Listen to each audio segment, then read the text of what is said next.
Es una tradición que llevamos muchos años ya con ella. El clero creo que la prohibió porque decían que era un acto un poco profano. Pues el pueblo insistió y al final no fueron capaces a quitarla, y gracias a ello pues seguimos manteniendo la tradición de la carrera de San Juanín.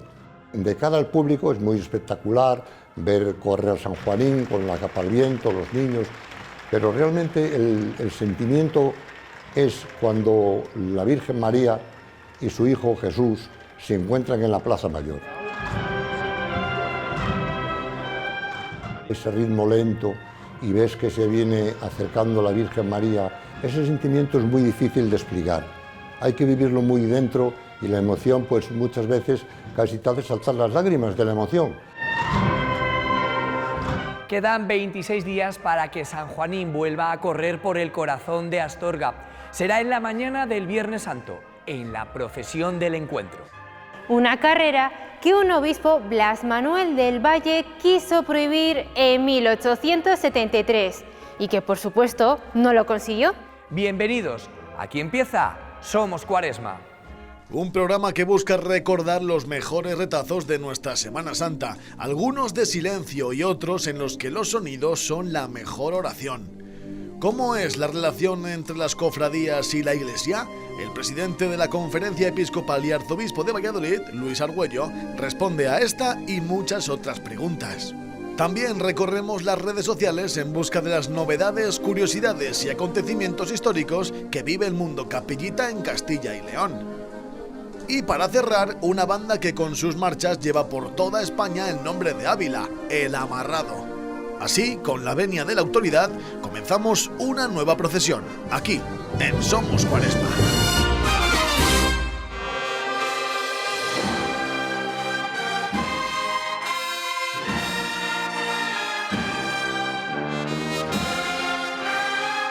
Ya resuenan las marchas en nuestras calles, y es que bandas como la de la preciosísima Sangre de Valladolid ultiman su preparación para poner música a los desfiles procesionales, y no solo en Castilla y León.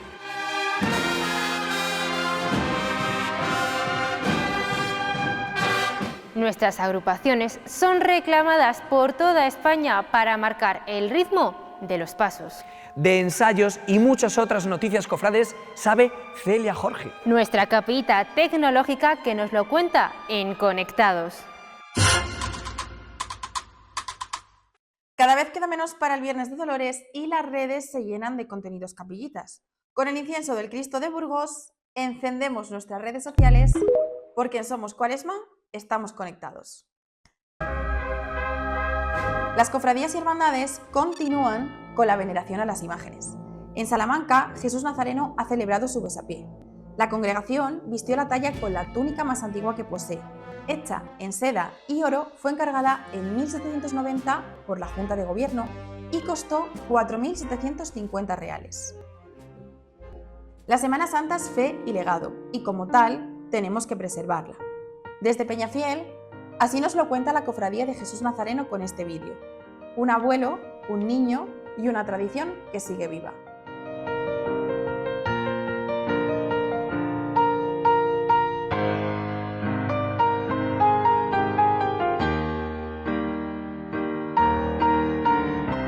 La semana pasada os traía marchas procesionales a la luz de las velas y hoy os traigo un concierto diferente. Virgen de la Vega de Salamanca organizó un espectáculo para representar la Pasión según la música. Como vemos, la agrupación no estuvo sola, sino que también participaron la bailarina Elena Ruiz y la cantante María Gascos.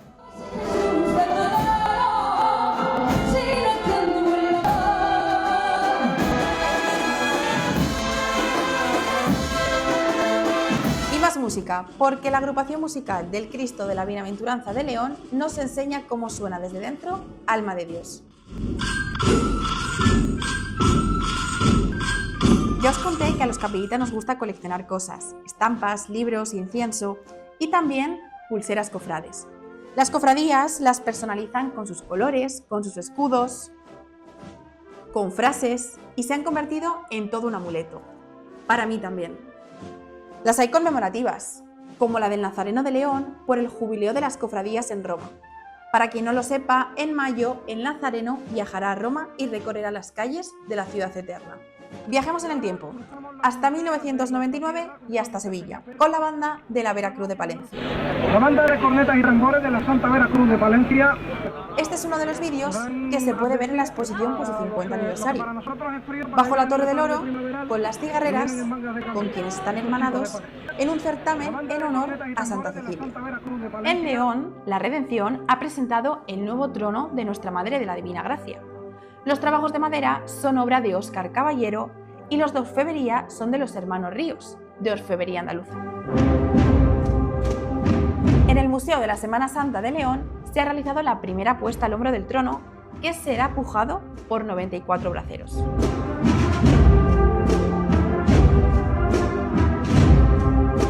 Por hoy ponemos las redes en modo avión, pero solo por un tiempo, que me queda mucho por contar. Y ya saben, en Somos Cuaresma estamos conectados. De la actualidad de las redes al nombre propio de la semana. Luis Argüello, presidente de la Conferencia Episcopal y arzobispo de Valladolid. Nos lo trae Luis Jaramillo. Hablaremos hoy en nuestro programa de la religiosidad popular, que podríamos definir como el conjunto de manifestaciones públicas que tienen su raíz en el pueblo y que son capaces de unir el hecho religioso con sus costumbres, sus tradiciones y su cultura. Buen ejemplo de ellas son las romerías y las procesiones de Semana Santa.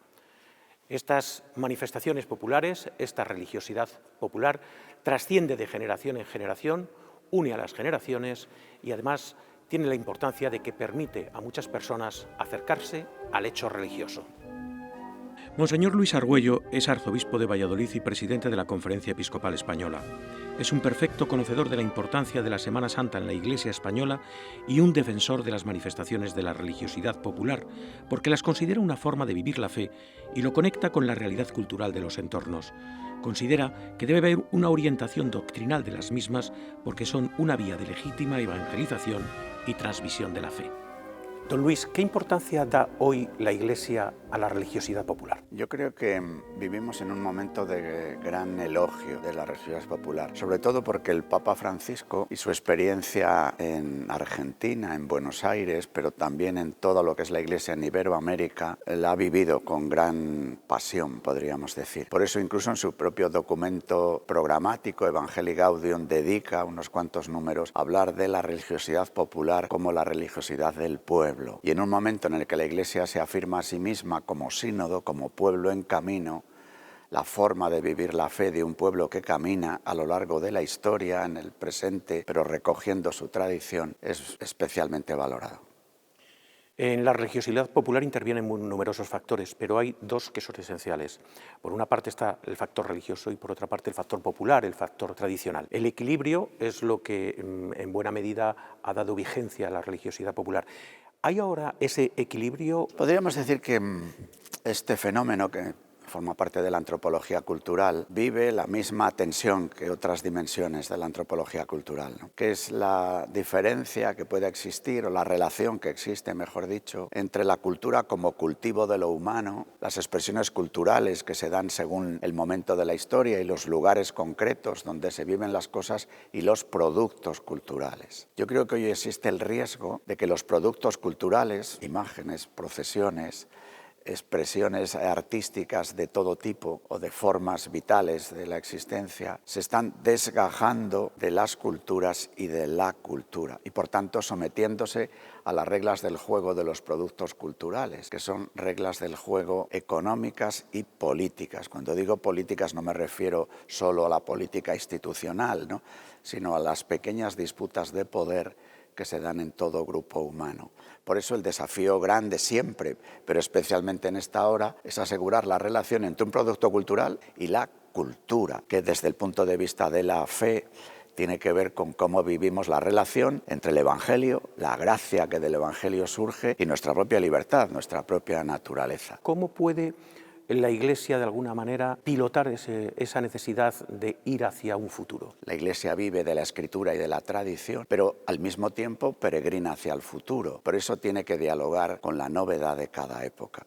En este sentido, la novedad de la época es que se ha producido una separación entre la sociedad, digo en nuestras sociedades occidentales, desde luego en la española, en la castellano-leonesa, en la que hemos dicho con fuerza soy católico porque soy de aquí, y estas son mis expresiones. Incluso hoy muchos no creyentes o no participantes de la vida de la Iglesia se reconocen en un catolicismo cultural, por decirlo así. Y en ese sentido es muy importante que aquellos que viven, que han acogido la tradición y que la quieren pasar a la generación siguiente en un ejercicio misionero, reaviven su identidad, ¿no?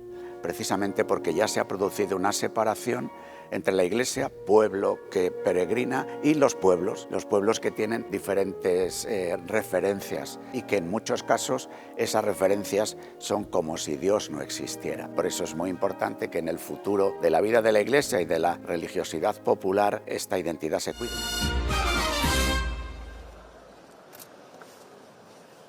La hermandad se funda como un medio para ayudar a los cristianos de Tierra Santa, y el medio de tener una visibilidad es el de la procesión, la espiritualidad franciscana. Por eso se opta por la sencillez, la austeridad. Nos permite ahorrar mucho dinero. No hay flores, no hay agrupación musical, simplemente la antorcha con la que alumbramos es el único elemento que se renueva. Podemos obtener más recursos para cumplir con nuestro objetivo principal, que es la ayuda a estos hermanos de Tierra Santa. Pues uno siente alegría, sensación del deber cumplido, saber que el proyecto que se había iniciado, pues como una locura, porque todos los proyectos cuando comienzan son un tanto locos, pues al final había consolidado. Sábado de Pasión en Salamanca. Acabamos de ver una de las procesiones más sobrias y elegantes. En ella el silencio es absoluto y todas las órdenes se dan con matracas y tablillas. José Antonio San Martín nos explica el porqué sin dárnosla. Quiero decir, sin darnos la matraca. La matraca o carraca se utiliza para recordar el ruido que se produjo al morir Jesús. Con el tiempo derivaron en unos pequeños elementos de mano que sirven para parar o iniciar la marcha de la procesión. Suelen constar de 3 tablas de madera unidas por una cinta de cuero, que al agitarlas hacen un sonido característico.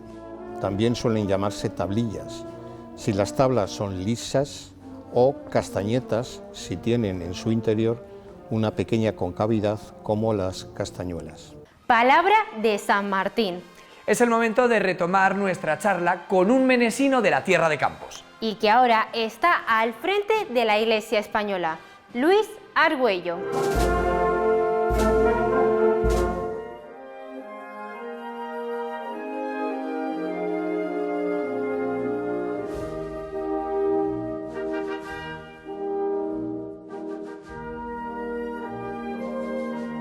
En el reciente Congreso Nacional de Cofradías de Semana Santa, que se celebró en Medina del Campo, se abogaba por un mayor acercamiento entre las cofradías y la Iglesia, es decir, las personas que la Iglesia designa en su representación, por decirlo de alguna manera, como conciliarios en las cofradías.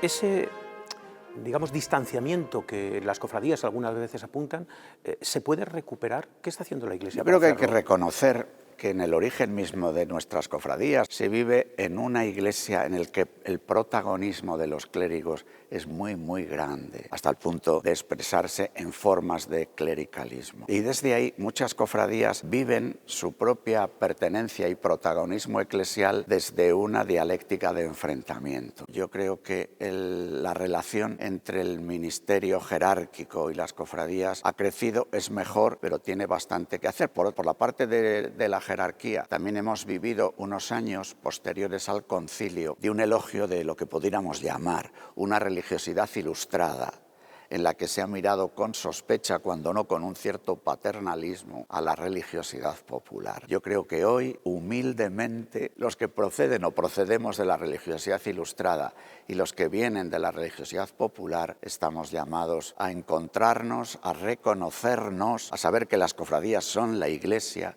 y que por tanto, formando parte de la Iglesia, asumen también lo que el ministerio ordenado es como servicio de comunión para todos. Don Luis, en los últimos tiempos abundan mucho las procesiones de carácter extraordinario. ¿Es necesario regular este tipo de procesiones? Yo creo que sí, porque si no estamos llegando a una situación en la que, con el deseo mismo de salir, de cada cual mostrar su propia presencia en la calle, se puede desvirtuar el sentido de las procesiones, y especialmente hablo de las procesiones de Semana Santa. Esto un poco nos pasaría, como iba a decir, con otros productos culturales, ¿no? Podemos estar esperando una época en la que habitualmente hemos comido un determinado plato de cocina, ¿no? Hoy es posible encontrar en los supermercados lo que antes eran productos de temporada todos los días del año, con lo cual se pierde, iba a decir, el encanto de saber esperar, el encanto de saber que las cosas tienen su tiempo, su momento. ¿En qué medida nuestra religiosidad popular peligra contaminada por la religiosidad popular de otros pueblos? Las cofradías y la religiosidad popular, que como su propio nombre indica, tiene que ser acogedora y recibir a muchas personas, incluso de pertenencia eclesial, en muchos casos débil, traen desde su pertenencia eclesial débil y desde su vivencia de estos otros cultos, que yo llamaría más de un tiempo pagano que de un tiempo secularizado, pues a cuidar su propia identidad. Es un poco triste, a veces a mí me ha pasado una experiencia que cuento con jóvenes de las cofradías, tratándoles de que me digan, que me expliquen el paso, que alumbran, que procesionen, y no saben. Entonces, claro, hay una inquietud grande en un asunto, que es la formación cofrade. Don Luis, estamos en el año de la esperanza. Habrá un jubileo de las cofradías en Roma, donde habrá representación de las Semanas Santas de Sevilla, de Málaga y de León en imágenes. ¿Deberían estar las cofradías de Castilla y León representadas, aunque no se lleven imágenes? Yo creo que sí, que debería de haber una presencia de cofradías de todos los lugares de España, pero luego se nos invita a que podamos vivir actos jubilares en nuestras diócesis. Aquí en Valladolid, por ejemplo, yo sí que tengo el deseo para poder realizar en Valladolid algún jubileo cofrade, ¿no? ¿Qué mensaje le daría a los cofrades de la Semana Santa de Castilla y León para este año 2025? Pues que vivan lo más plenamente posible lo que en la Semana Santa celebramos, en el templo y en la calle, sin oposición, ¿no? Sino con un diálogo, con un coloquio fecundo, porque es ahí, en la muerte y resurrección de Jesucristo, donde se fundamenta nuestra esperanza. Muchísimas gracias. Cuando el nazareno se va encontrando con su madre es una sensación indescriptible. Parafraseando un poco a Godofredo Garavito, es la redención hecha madera, ¿no? En ese momento. Esa música, el encuentro, el Viacrucis de Gerardo Diego, sin duda se hace todo uno y disfrutas viendo la cara de la gente, las lágrimas del pueblo fiel, las lágrimas del comisario nazareno, las lágrimas del comisario de la Veracruz.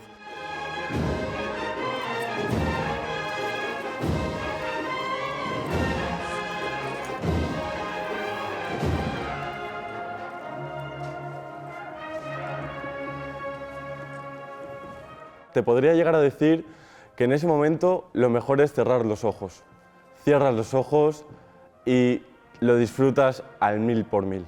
Es felicidad pura.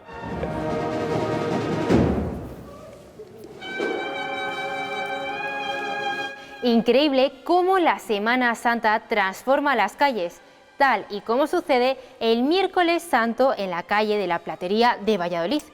El encuentro entre el Señor de Valladolid y la Dolorosa de la Veracruz a los sones de la agrupación musical del Dulce Nombre de León. Un retazo de pasión que merece la pena vivir en directo. Música que pellizca el corazón y que es el broche de oro para el Somos Cuaresma de hoy. Desde Ávila, el Amarrado nos trae una marcha que esta Semana Santa llevará hasta localidades de Jaén, Sevilla o Cádiz. Disfruten de la senda del justo y nos vemos el domingo que viene aquí, en Somos Cuaresma.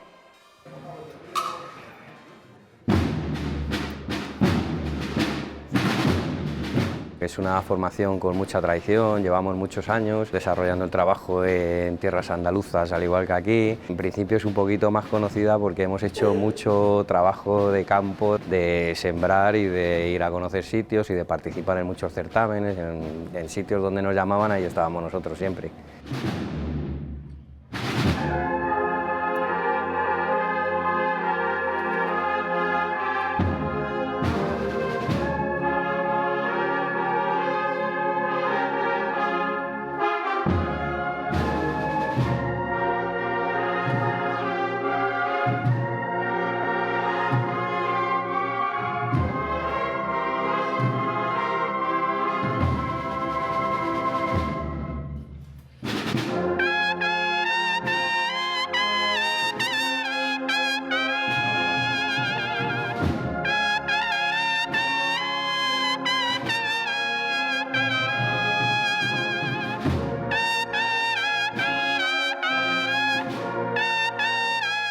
Queríamos apostar por un repertorio propio, además que guste y además que te le pidan. Cuando tocamos lo queremos llevar a nuestra manera, no es decir, yo llevo un estilo marcado que voy por Cigarreras o voy por Triana, eso con nosotros no pega mucho. Y bueno, la verdad que para ser una bandita que no es excesivamente conocida y grande, pues es un orgullo que cuando vas te pidan de lo tuyo, claro.